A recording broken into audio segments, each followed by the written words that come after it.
Yeah, as I mentioned, pretty controversial, but Tyreek Hill is my man. Whenever I see a score this big, I just immediately think like this is an opportunity to get insane value. All right, running back time. Moving forward, who's going to average the most? Derrick Henry or anyone? Do you think Derrick Henry is going to be the RB1 moving forward? I'm going Dalvin and then Derrick Henry. All right, Dalvin. It's a miracle! Oh, yeah! What about that one? No! Unbelievable! Balotelli, Aguero! Crowd cheers. Here's Siddle.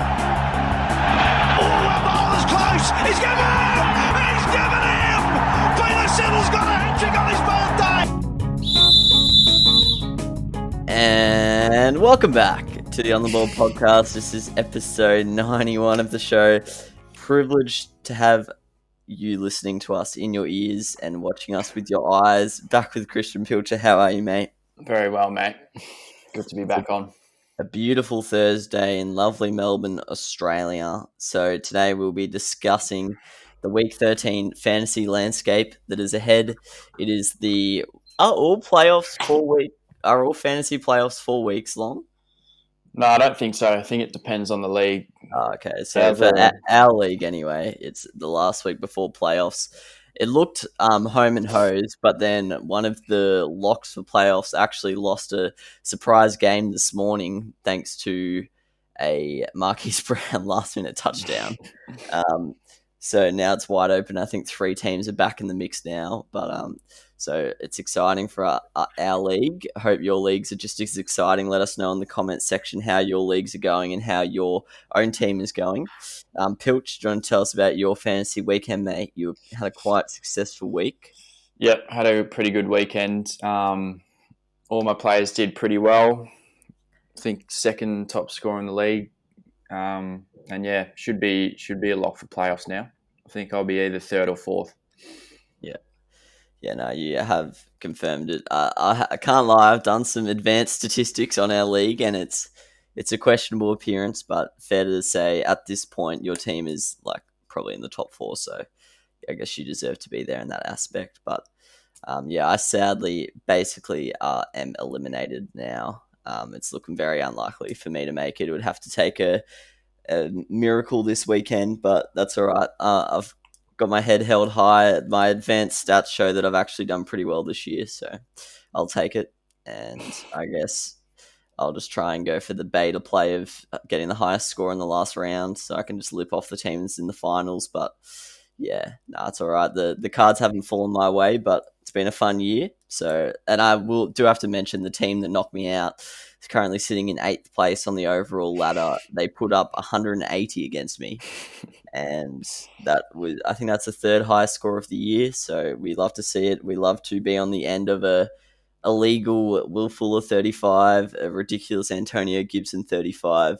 And then you've got even blokes like Eric Ebron just putting up 15 just to take the piss. But yeah, so that wasn't fun. But to be fair, I didn't score that many points, so I can't really argue about this week specifically. But it's all right. It's been a fun year. And I'll try and win that consolation final. But today we'll be doing our standard structure. So we'll be starting with our buy low, sell high targets. I think it was a bit tougher this week, to be honest. I think it's gotten to the point of the season where we know about what level most people are, but there's still some value to be had out there and some trading to be done if you want to progress further in your playoff series. And then we'll be talking about streamers if you need a last minute stream. There's a few injuries, and also we'll be doing our quick fire rounds, our start and sit dilemmas, or either ors at the end. So if you're looking forward to that, either just stay and watch the whole video or watch the clips that come out over the weekend, I guess. But let's get straight into it, mate. Tough one as always, the QBs. There's not too many options, especially when we're talking. Well, we have a super flex league, but most leagues are QB1, so there's not too many relevant players in this position. But who would be your buy low QB target if you had to pick one? Yeah, so this is probably going to be for super flex, but I've gone with Cam Newton. He scored 3.9 points this week. Had a bit of a stinker, but he scores quite a few rushing touchdowns, and I mean, if you need a QB2, he's still a solid QB2. in my opinion, going forward. And he's got a decent schedule. Nothing unreal, but like not too hard either.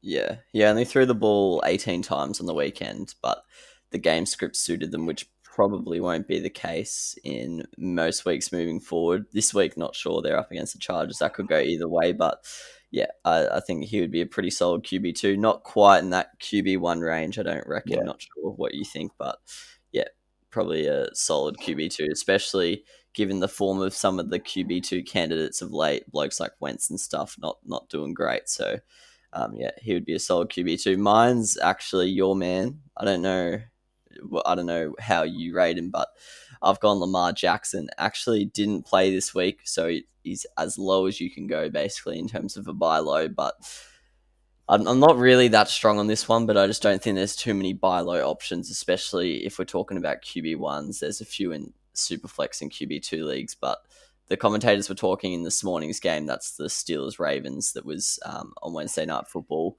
and they were saying that they reckon this break for Lamar actually might help him out, and I don't know, that really just struck a chord with me. I think that might be a fair guess, to be honest. I can imagine, like, even though you want to be getting consistency and rhythm into your game, for him taking like a week and a half off is probably not the worst case scenario given his recent form.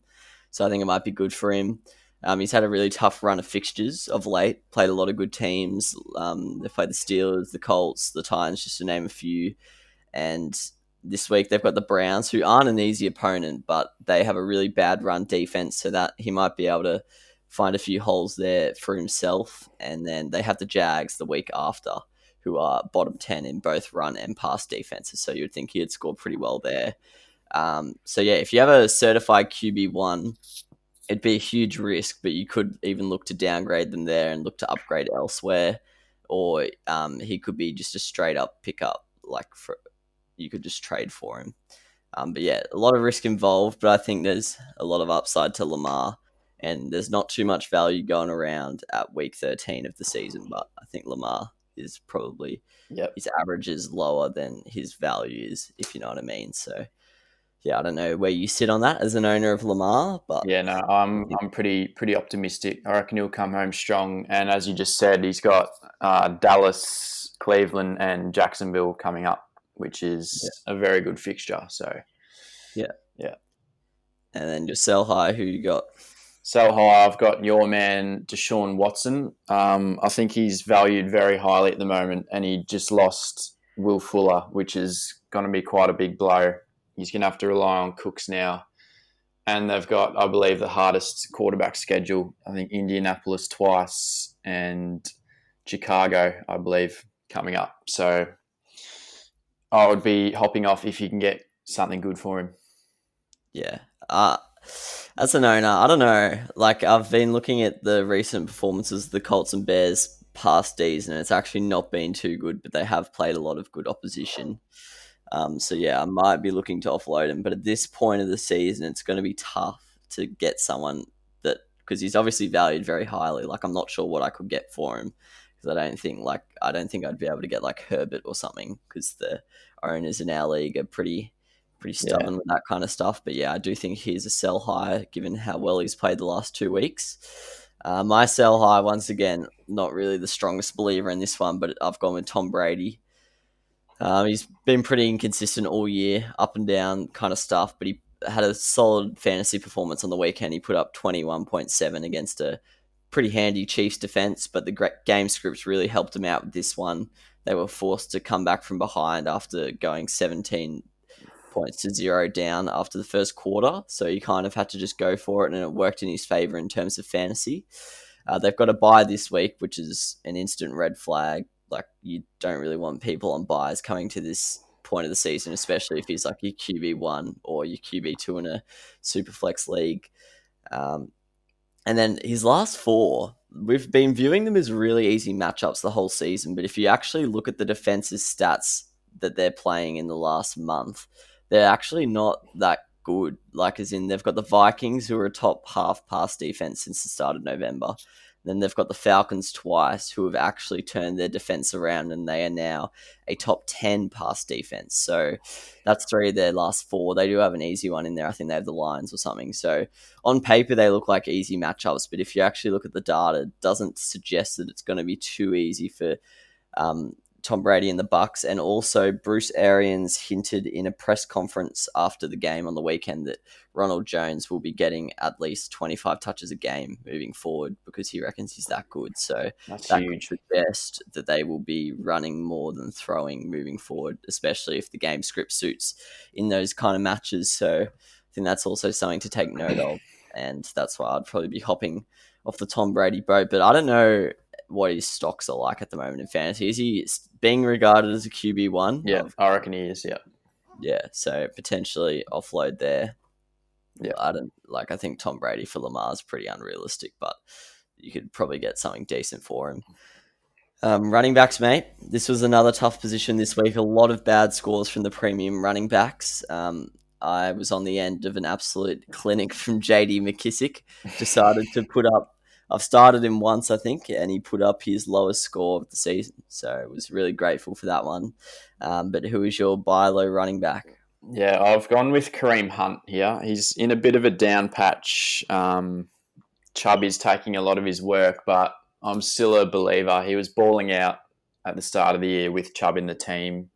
He still has a big role, and they're a huge run-first offense. So, I mean, if you can get him cheap, I definitely would. Yeah, his average is probably going to be inflated because of that period where he was the solo back. But if people look at his last 2 or 3 games, yeah, definitely a buy low option. Do you have him as just a solid RB2 or where do you rate him? I have him probably just outside the RB1 range, I reckon, in the mid-teens. Yeah, so it would be a very handy RB2 going into the playoffs. This was my last selection before the potty, so it was a bit of a rush one, but I've gone Clyde Edwards-Helaire. He's just bit up and down every week, but he's got such great scoring potential because he is on the Chiefs. They're moving forward because it is going into December. They're likely to have a few more bad weather games, which will mean they will be passing less, running more. And we saw what he did when they were run first the other week. I think it was against the Broncos or something. He went off. He's still got good volume over the last 2 weeks, even though he hasn't scored that well. I think he had 12 carries and 15 over the last 2 weeks. They've got weaker run defenses coming up as well. And yeah, coming off 4.9, I think his stocks would be pretty low, but I think he's definitely a handy RB2 to have moving forward. I think he can put up some big scores in the playoffs for you. Yeah, definitely agree with that. Yeah, who have you got as your sell high? I think we've got the same bloke here. Yeah, Kenyon Drake. Yep. Yeah, Kenyon Drake put up 2 touchdowns, scored 24 points. I still think he's shit. He loves a game with 2 yards per carry. He actually got a bit more passing work this week, which was interesting. I think it was recently. Yeah, I think it might have been his most receptions so far or near it. But Chase Edmonds is still there, so I'd still try and sell high on Drake. There'd be people out there trying to buy him, I reckon, because he had preseason hype as well. Yeah, he's got a pretty good floor, it has to be said. Yeah, with receiving work now and the amount of volume, but yeah, his yards per carry sucks. I think he might get more red zone looks now that Kyle is not going to be running the ball as much, but I think overall their offense is going to take a step backwards, so I think that'll be kind of cancelling each other out. And yeah, as you said, his yards per carry, I think it was just above 3 on the weekend, and then last week I think it was in the mid 2s. So they've got harder defenses to come as well with divisional matchups against the Rams and the 49ers, who are both pretty solid run defenses. So yeah, I'm not too keen on Kenyon Drake. Haven't really been all year, but I guess he'd probably be able to do a job for you in the RB2 slot. But yeah, I think you could get something decent for him after he went pretty big on the weekend, scoring 2 touchdowns. I reckon if you can trade Drake for Clyde or Kareem Hunt, I would definitely do it. Yeah, 100%. Wide receivers. I've got controversial here with my buy low.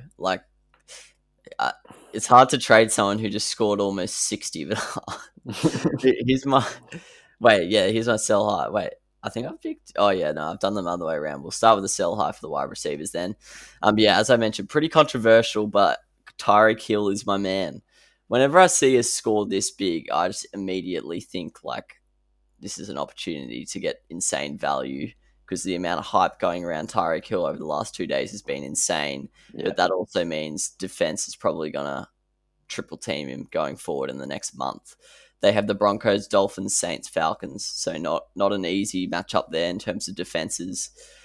I just think he's obviously a great player, but I just think if you could downgrade him to another wide receiver one and then add a QB one or an RB one to it or something like that, I think it's worth it because I think he would 100% be overvalued right now in the fantasy community just because he had an absolute blinders. What did he score? Like 40 and a quarter or something like that. Yep. And yeah, he I don't think he's going to be bad at all going forward. I just think he's probably overvalued. That's all. But who's your sell high wide receiver? Yeah, my sell high is Deebo Samuel. Came back this week in a depleted 49ers offense, scored 24 fantasy points. But Brandon Ayuk's going to be back next week. The running backs are getting healthy, so I'm just not sure if he's going to have the targets, the opportunity to average that high. And he was pretty hyped up in the preseason, so I think people are jumping back on the bandwagon. So I reckon you could take advantage of that. Yeah, it's pretty frustrating because I think Deebo Samuel and Brandon Ayuk are both awesome to watch. They're awesome players. Yeah. They have potential to be great fantasy options, but I think they both kind of ruin each other a little bit because on their own, we've seen when Ayuk was out without Samuel and then Samuel without Ayuk on the weekend, they've both been great. But I think together they might cancel each other out a little bit. They'll have weeks where they go big, but then yeah, I think they'll have a few weeks where they do nothing if their offense isn't on form. Yep. Yeah. So yeah, he's a good shout there. And I know you think Kittle's coming back in the next 2 weeks as well, so that might take someone away. My buy low, this is probably biased from me, but he had his lowest amount of targets in a game this season, and it was Cooper Kupp. I picked him up for the week, thought it was a good option, thought he was going to steer me into the playoffs, and he's given me 6 points, but he copped a pretty hard tag from Richard Sherman, who was back for his first game since round one. And Cooper Kupp, as I mentioned, only saw 5 targets, which was unheard of for Cooper Kupp. He's usually in the double digits, if not 8+. They have the Patriots and the Jets in the first round of fantasy playoffs, so 2 of the worst pass defenses going on there.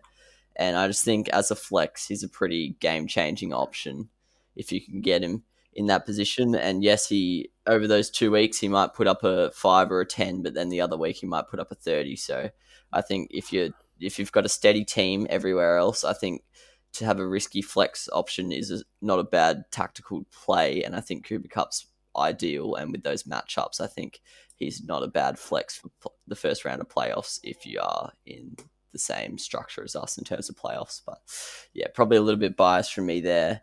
And well, to be fair, I'd probably be overreacting against him because he has dogged me with a 6, but oh well. Who's your buy low? Yeah, I've gone with a bit of an RB opportunity here, and that's Tyler Lockett. The man's value fluctuates more than anyone else in the game, so pick him up cheap after his 4 this week, and then as soon as he scores a 30, flip him for someone way better. It's a good bit of money to be made. Yeah, I reckon I'll end up with him this week. Yeah, he's pretty high last week. So yeah, he's definitely a buy low though. Yeah, after scoring 5. Yeah, probably similar to Kupp. If your team's good enough, like your team would have to be pretty elite. But if you could somehow have a team where he's your flex, like he'd probably be your flex with your wide receiver situation at the moment. Like that's a pretty dangerous option because over 2 weeks, the chance that he goes big in one's actually like pretty solid in that Seahawks team. So yeah, he's definitely a buy low for me. I won't be surprised if I'm chatting to you next week about how he put 3 up for me, but that's all right. Tight ends, buy low. This is like, he's not really a buy low because I don't think his value ever drops. I think, like you mentioned with the Kamara, I think he's at that level where he doesn't drop. But Darren Waller, He's gone 3 single-digit scores over his last 5 weeks. So managers who aren't that clued up, or they only look at like recent results, they don't know that much about the actual sport. I know we've got a few of those in our league. They would probably starting to get worried about Darren Waller, and they might be starting to lose patience with him. And because his value is so high as at the moment, with Kittle out, one of only 2 like genuine primo tight ends, I think you could get quite I think like people would have a low patience threshold with him. Like as soon as he puts up one bad score, they'd be like, oh well, I can flip him for so much, I may as well trade him off. So I reckon he's not a bad buy low option. Yep. It's not due to a lack of volume either. If he was getting 3 or 4 targets a week, then I'm starting to be worried. But he got 7 on the weekend, even though he only scored 6. So 7 targets. Darren Waller will usually catch 5 of those, and that's normally a double-digit score, but just had an off game, or Carr had an off game on the weekend. And I reckon as the Raiders go down the stretch, they're going to have some must-win games in that AFC wildcard picture, and I think they've shown in the past. We saw it with the Saints earlier on the season.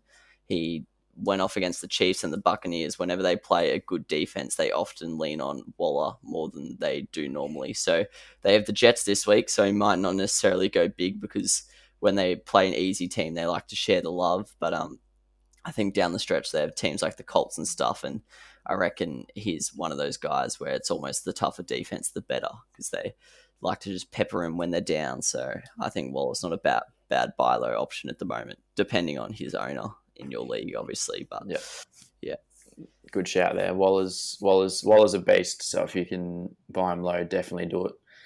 I've gone with Noah Fant. Put up a 2 purely because they had I've already forgotten his name, but Kendall Winton or something. Kendall, was it Hilton? I can't remember. Yeah, Hinton. I think. Hinton. Kendall Hinton. I think he had 2 completions. One of them, 1 completion. All right, so his only completion was to Noah Fant.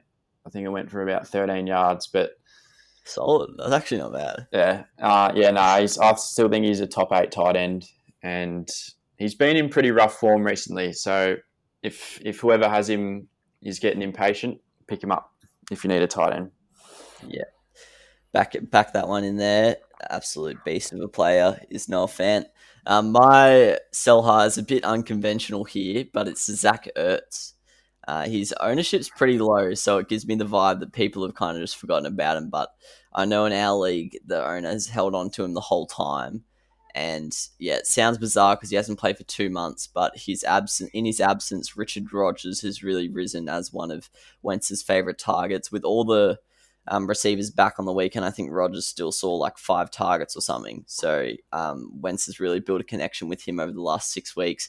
Goddett's been balling out as well the last couple of weeks.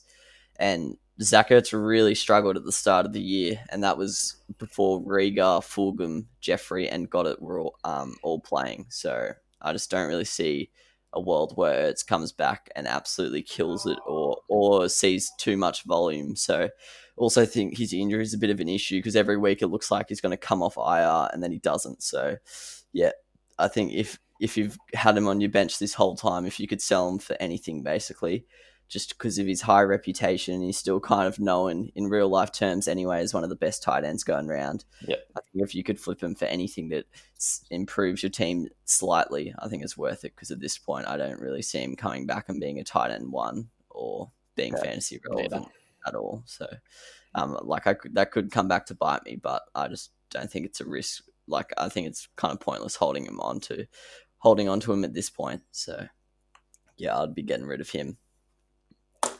Yep, not a bad shout there. I've gone with 2 blokes, Gronkowski and Hunter Henry. Hunter Henry's been in here every single week, and I'm starting to realise that he's actually a beast. But I still think there's a few tight ends better than these blokes. Dallas Goedert, Fant, Hawkinson, and Evan Engram, who looks to be in a new role last couple of weeks, has been balling out. So I reckon if you can sell Gronk or Hunter Henry for one of those guys, I'd probably do it. Yeah, I back that. I don't really like the Gronk. Was all right on the weekend. I think he saw like 7 targets or something. But yeah, he had 100 yards, but Yeah, his season stat line's not been too fantasy pretty. It's very TD reliant. To be fair, though, he was putting up donuts in the first month because I'm pretty sure he was like just get working his way back. But he is very inconsistent. Yeah, I agree with you there. I much prefer those options you mentioned to Henry and Gronkowski. All right, time for some party streamers. Blokes own in less than 60% of leagues in ESPN Fantasy, or roughly. We are filming this before the waivers have been sent through for this week, so they could change drastically by the time you're listening to this. But quarterback, are we going with the same old here? Is Derek Carr once again getting a mention for you, or definitely not? I mentioned Derek Carr last week, and he scored, I think, 0.5 against Atlanta Falcons. So, but no, I don't know if this is biased, but I've been high on this bloke all year. But Ryan Tannehill's in under 60% of leagues. Dropped a lot last week because I swear his ownership wasn't low last week. I think it's because in the last 4 weeks he's played Ravens, Indy, Chicago, Indy, but the man's got a ripper schedule and he's averaging 20 points per game. So, like, he should be your number one waiver priority, even in a 1 QB league this week. He's got Cleveland, and I think he'll ball out against Cleveland and beyond. And he rushed for a TD on the weekend, and any quarterback who does that for the boys is automatically fantasy relevant. So, he does like a cheeky read option on the goal line. Dogs Henry from time to time, but he's definitely, in my opinion, the best streamer for this week. Yeah, apart from Tannehill, for me, there wasn't really a clear option. So I've just got a few names here that I just want to discuss. So first of all, he had an absolute stinker last week, and we mention him every week. But Derek Carr is against the Jets. I talked about it yesterday in the real life episode. I've got the Raiders to pump the Jets pretty significantly. So if they do that, Josh Jacobs might be out, so they're likely going to be leaning on the pass game, especially considering the Jets are actually a pretty good run defense. So if they do smash them like I'm expecting, Carr will go pretty well there, but it is a risk after he's put up 2 stinkers in 3 weeks. Mitch Trubisky is also an interesting risky play. He's actually, although he's pretty bad in real life, he's not he's fond of a cheeky fantasy performance because he likes to just sling it. But he's up against the Lions, who have been the worst pass defense this month, in November, and he's not obviously going to go at 80% completion or something, but on the weekend he had 18 against the Packers and he had 3 turnovers. I thought he played pretty bad and he still got to 18. So the Lions are better against the run than the pass as well, so they'll probably lean on Montgomery less and look to Trubisky more. And the only thing is I think it will be a low scoring contest because the Lions, I don't think their offense is in that great a form, and I think the Bears' defense will pose problems, and the Chicago offense is in an absolute state. So there might not be too many touchdowns for him, but I think if you're willing to risk it for the biscuit and chuck him in your Superflex, I think he's not the worst option. And then I've just quickly done my waiver QB rankings out of the blokes I'm interested in our league, and I actually have Nick Mullins and Mike Glennon above Mitch Trubisky. So, I guess they're probably a bit safer than Trubisky, but have a lot less upside. So, if you want just someone who's going to give you 15 or something, maybe Mullins or Glennon is the man for your team. But apart from Tannehill, there's probably not really a safe option this week. Got to put a lot of risk going forward if you're going to stream a QB2 or Superflex. But good luck to those who are going to have a crack at it. Running backs, who are you looking at here? I've gone J.K. Dobbins here. They're playing the Dallas Cowboys, one of the worst run defenses in the comp, and he's been the last 3 or 4 weeks. He's been the alpha running back there. He's starting to get more work, so I'd say he's got a floor of about. I could see him rushing for easily 70 yards, maybe a couple catches, and if he gets in the end zone, he's put up a monster for you. So. And he's only in 50% of leagues. I thought he'd be in way more. Yeah, I think people, because of COVID, I think he was the main waiver priority last week. And then because he got ruled out because of COVID, I feel like everyone just forgot about it. Yeah. But before he missed this week's game, he was balling out pretty well. Good shout. And he's not even a streamer. He's probably a solid option moving forward for the rest of the year as well, actually. Yeah. I'm looking at the New England Patriots here. Rex Burkhead has gone down with the season-ending injury, and he was actually their main red zone carry man. And I was waiting I didn't want to jump the gun, but I wanted to see how they split the red zone carry. So I've actually got both Damien Harris and James White as risky but solid streaming options this week. Harris had 4 red zone carries. White had 2. White actually scored both of his carries, but Harris had the more volume in the red zone. Harris is the safer option. He has good ground volume, rushes for like 15 times a game. He doesn't really have much impact in the air, if any. I don't think he's seen a target in the last couple of weeks, but they're against the worst run defense in the league since October this week and in the Chargers. And James White, as I mentioned, riskier, but he sees more air targets and he's more important in the passing game. And he also gets a little bit of red zone action. So he's similar to like a JD McKissick, but I'm hoping he's not going to put up a 4 for you. So, yeah, I think Harris is the better option, but White, if you're feeling risky or you're expecting maybe after his 2 TD performance, they might give him more of a gig, then he could also be a risky play. White out, so who are you looking at here? Yeah, I'll just quickly give a shout out to Booker from the Raiders. If Jacobs gets ruled out, then he's definitely a good stream against the Jets. But wideouts, pretty sure I've had this bloke here every single week because no one ever picks him up, and that's Corey Davis. Tannehill actually likes to throw to him. I'm pretty sure he's averaging the same amount of targets as AJ Brown over the last month or so. So, yeah, he's an underrated option, I reckon, and he's still only in 50-odd% of leagues. So if you need a wideout, if you're in a deep league, I'd definitely pick him up and stream him. And Cleveland's a good matchup. Yeah. I still don't really know how he hasn't been getting picked up, but like I am someone who hasn't picked him up, so I can't really talk shit. But my guy, we talked about Deebo Samuel being a sell high before, and I'm actually going the reason why he is a sell high, and I'm going Brandon Ayuk. It is risky because we've only seen him play with Deebo Samuel, I think, once. But I think their game against the Bills is going to be pretty high scoring. This is assuming he's back, of course. It's not confirmed, but from COVID or whatever. But I reckon 49ers Bills is going to be a shootout. I do have the 49ers winning it as well, so I can see them putting up quite a lot of points. I just think anyone in that offense who gets enough volume is automatically a pretty good fantasy option. And before he was out with COVID, he had a really good 3-week stretch. I think he scored over 15 every week there.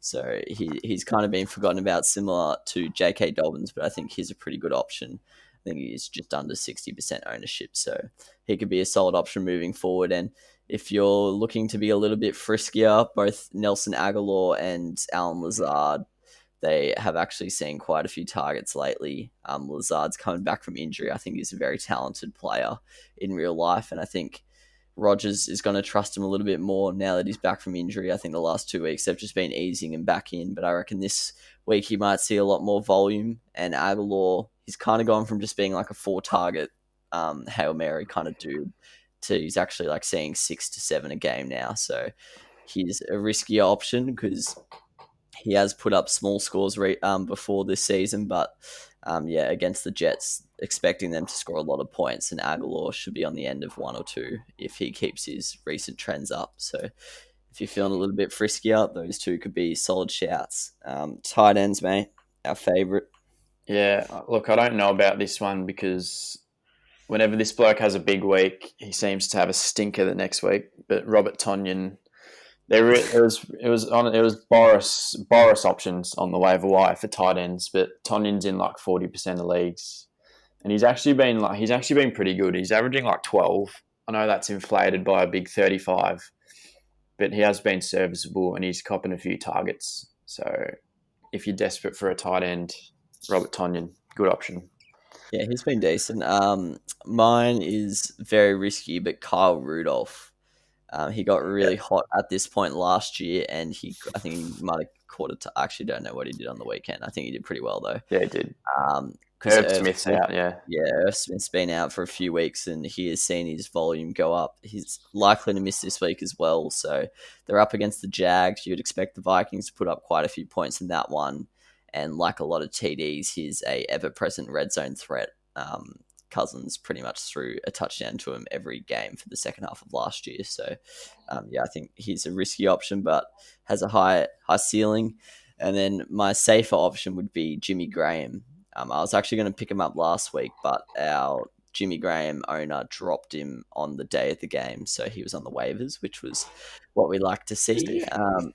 But he's one of Mitchell Trubisky's favorite red zone options. They're up against the Detroit Lions, so if you're expecting the Lions' defense is pretty bad, so if you think the Chicago offense is going to click this week, Jimmy Graham could be in for a TD, so he's another option. Always a pretty reliable player in that spot. All right, quick fire time. I'm going to start with you. All right, rest of season. I'm just picking out random blokes here, so could go any which way. All right. I don't know who to pick. All right, I'll start with the thing I was considering before. I think I asked you this last week, but I'll say it again. Deshaun Watson or Justin Herbert? Oh yeah, I'd go with Justin Herbert. Rest of the season. Interesting. Kyler Murray or Josh Allen? Ooh. Obviously, Kyler That's Murray very hard. Got that injury. Yeah, there's a bit of unpredictability. Kyler Murray has way more upside. Yeah. Yeah, I think I'm still going to go with Kyler Murray, to be honest, despite the shoulder. Enough. Yeah, fair enough.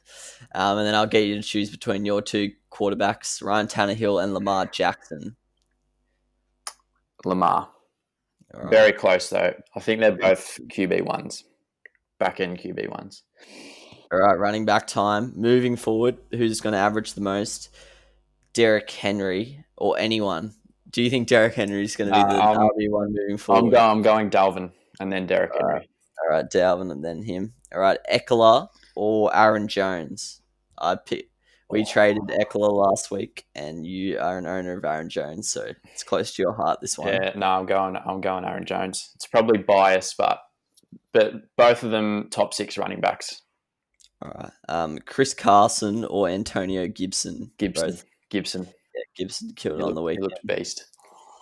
Raheem Mostert or DeAndre Swift? Swift. Mostert did pretty shit, didn't he? I think he fumbled. I think he had a fumble, but he'll be good, but I'll go with Swift. I actually froth Mostert, like in real life. I don't know. Something about him. Every time he plays, the 49ers become better. Like, I swear they're shit without him. I swear every time he runs it, when I've watched them, it's just 30 yards. Yeah, exactly. Last year, Tevin Coleman would just do a 2-yard rush, and then they would just give it to Mostert, and he would just do 25. And it's like, yeah, fair enough. AJ Brown or Tyler Lockett? AJ Brown, easily. Oh, interesting. I'm very high on AJ Brown. I'm probably the highest on him out of anyone, but yeah, AJ. Yeah, fair enough. Calvin Ridley or DeAndre Hopkins. Hopkins has been in pretty bad form. Yeah. I don't know. I think I'll still go with Hopkins over Ridley. All right. And then I'll get you to go Justin Jefferson or Terry McLaurin. Terry. All right. Fair play. And then I'll do a few tight ends before we get onto your ones. Always pretty random. Who we got here? Dallas Goedert or TJ Hawkinson? That's very tough. I'm probably going to say Dallas Goedert, to be honest, because Wentz just loves targeting his tight ends. They're just a huge part of the Eagles' offense. So he's going to cop bulk volume. So Goedert. Hayden Hurst or Jonnu Smith? You can't pick Jonnu Smith over anyone at the moment. The man put up, I don't think he scored a single point on the weekend. So Hayden Hurst. I don't know if he played though, because he's questionable this week, but I'm pretty sure he did. Yeah, like I know he definitely wasn't inactive, but I don't know. He might have been limited. He might have been limited, but I remember he was celebrating with AJ Brown on his touchdown. Did you know he scored 2 touchdowns? Yeah, it was. Have you seen the second one? Yeah, have you? No, like was it beast footy from him? No, it was like it was an onside kick. Oh, and he just grabbed it and like he was just through, It wasn't That's like a massive kickoff return where he's beating everyone. It was That's pretty weird interesting though. that he was there for the onside kick. Normally, Yeah. it's like some myths, not Yeah. some star players, but he's obviously got good hands. All right, your turn, mate. All What right. do you got for me? All right, we got some start sits. So we'll start it off. These are two of my boys at the quarterback position, but they could become your boys this week. But we've got Cousins versus the Jags, or Take it back that he could be my boy. Mate, he's been balling out. He has been balling out. Or Fitzberger versus Cincinnati. Obviously, assuming Fitzberger's playing. Yeah. I'm pretty sure he is though. Okay. I froth Fitzy in terms of fantasy, but that Dolphins offense at the moment is not playing that well. So yeah, I'm gonna have to go Kirk Cousins, even though Dalvin Cook will probably score them all. But oh well, I'll back in Kirk. Two juicy matchups for those boys. If they're on your waiver wire, they're actually decent stream options, I reckon.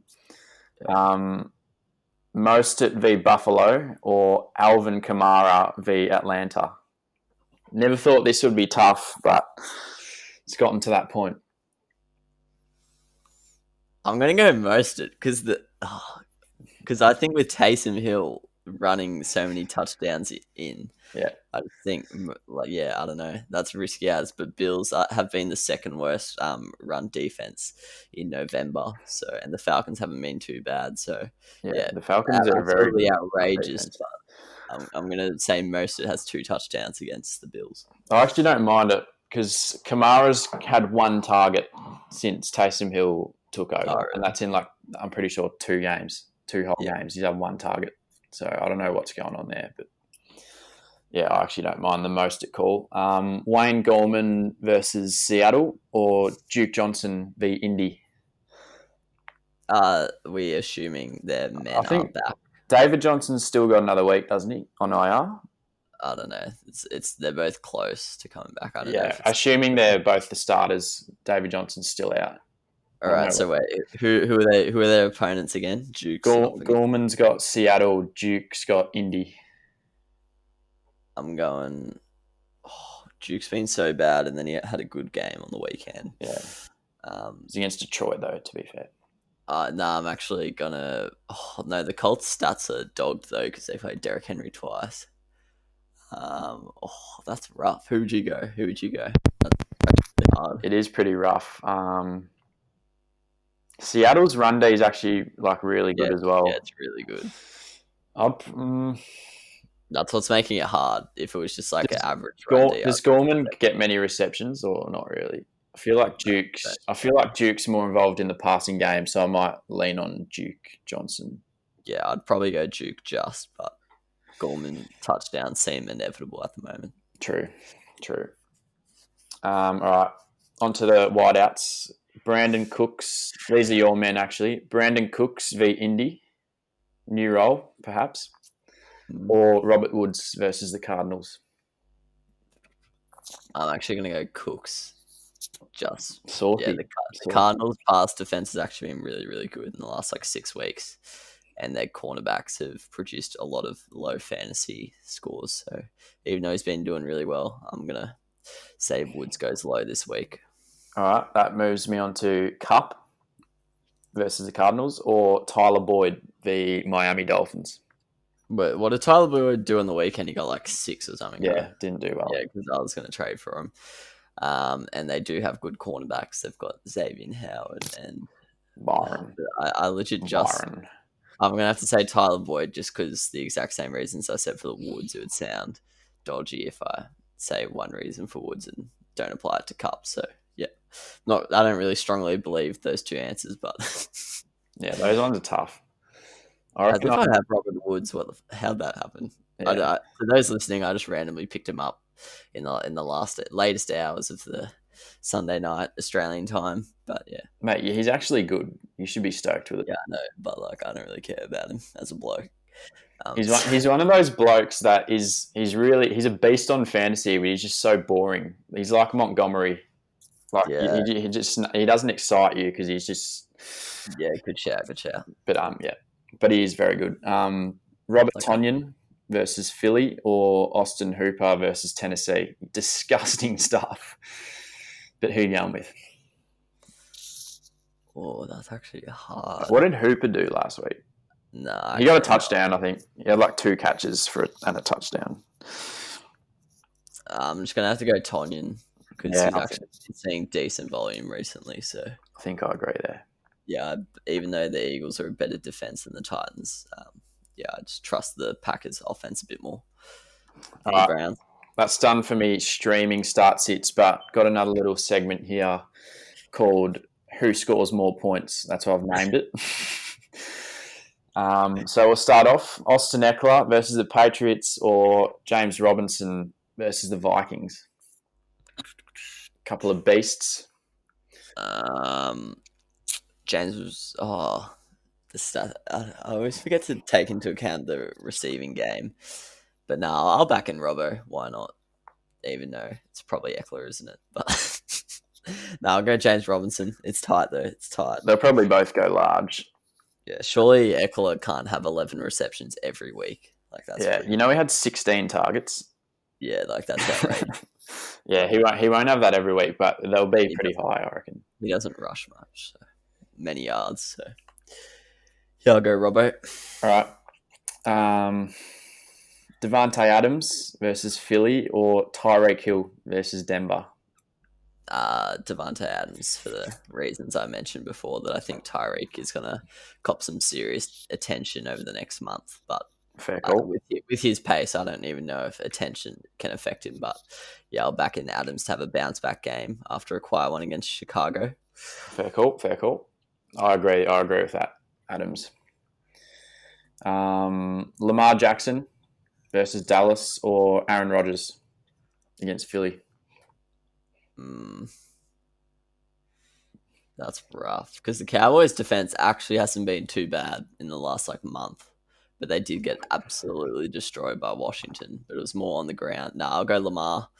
I actually really like the Philly defense. They didn't really get carved up by Wilson. So yeah, apart from Rodgers, Slay got angled, but that is true. But all right, last one. The three beasts from last year's wide receiver rookie class: McLaurin, AJ Brown, DK Metcalf. How do you think, rank them in terms of what you reckon they'll score this week? So wait, go through their opponents individually. Terry. Actually, who's Terry playing? DK's got Washington play the Steelers, so he's out of the mix. Okay. DK's got the Giants and AJ Brown's got Cleveland. I'll go DK, AJ Brown, Terry McLaurin. DK I'd up probably top. say the same. Yeah, really glad I traded him away last week. It was really good footy from me. To those listening, we did a bit of a mega trade actually late in the evening. DK Metcalf. It was actually in the morning. Yeah. We did it 20 minutes before kickoff. It got processed, but who was it? DK Metcalf and Miles Sanders for Woods. Yeah, let us know who won that trade in the comments. I reckon it's pretty even. It was a bit of a you won the running back side, I won the wide receiver side, but yeah, who knows? Yeah, this has just gone to shit. We've just started chatting Boris. As it should be. Yeah, to be fair, that's what the podcast is. But if you got this far, really appreciate it. Show some love to the potty. Good luck for fantasy this week, Pilch. All you have to do is win this week and you are secured. What are your odds of winning this week on Fantasy Cast? If you had to do it yourself, how high are you going? Are you going 90% victory? This is against a bloke who probably hasn't ever watched a snap of NFL in his life. So, well, I'm actually taking a little bit of a risk this week. I've got Gronk and he's on the bye, and I'm not picking up a tight end. So I'm rolling in with a intentional donut. So, yeah, that's how against Derrick Henry and Aaron Rodgers. That's very ballsy, actually. But fair play. I respect it. Could give me a cheeky sniff of getting in if you don't get up, but no, I'm sure you will. So good luck for your matchup, mate. Thanks, mate. You too, good mate. luck for your matchups listening at home. Thanks for listening. And moving forward, expect some more creative podcast content now that university exams are done And you could also start seeing some in-person podcasts. I think we're going to have a crack at one next week. We obviously haven't been able to because of lockdown, but now restrictions have eased. It's time to test the waters and see how that goes. So if you see us together next week, don't have to blink twice. That will be correct because we will be having a crack at that at some stage. So thanks for joining us today. Really appreciate you listening. Enjoy the weekend's action of NFL and good luck for fantasy up the On the Ball potty.